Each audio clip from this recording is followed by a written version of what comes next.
ఒక radar station నిర్మించడానికి అన్నారు. అప్పుడు దేశ రక్షణ కోసం అందరం అంగీకరించాం. కానీ ఇప్పుడు అడుగుతున్నాం, అబద్ధాల ముసుగులో మమ్మల్ని ఎందుకు మోసం చేశారని. చెట్ల ఊపిరిని తీసి ప్రజలను రక్షిస్తున్నామంటే అది ఏ రక్షణ? ఎవరి రక్షణ? ఓ చెట్టు రూట్ బాల్ అంటే ఏమిటో తెలియని వారికి చెప్తున్నా.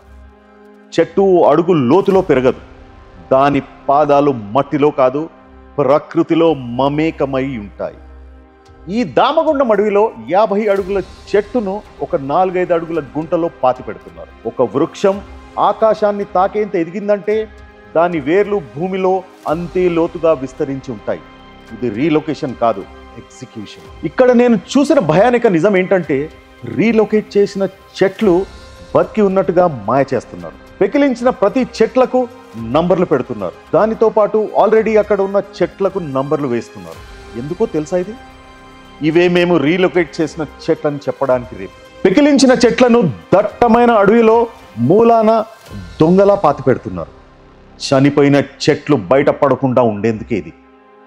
ఒక దొంగ ఎంత తెలివిగా ప్లాన్ చేసినా ఎక్కడో ఒక చోట దొరికిపోతాడంటారు కదా, ఇక్కడ కూడా అదే పరిస్థితి. అక్కడ ఒక చెట్టు పైనే కాదు, ప్రతి ఆకుపై మంచు కరిగిపోతున్నట్టుంది.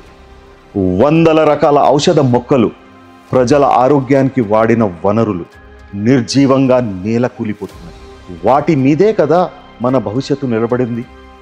దామగుండం అడవి హైదరాబాద్కు ఆక్సిజన్ ఇచ్చే ఊపిరితిత్తులు లాంటిది. మూసి, ఏసి, కాగ్నా నదులు అక్కడే నిండుతున్నాయి. అవి ఎండిపోతే మన ఇంట్లో తాగు నీరెక్కడిది? ప్రభుత్వం ఏమని చెప్తోంది? కేవలం 193,000 చెట్లే నరుకుతున్నామని. అన్ని లక్షల చెట్లు కొట్టేస్తే అది మీరు కేవలం అంటారా?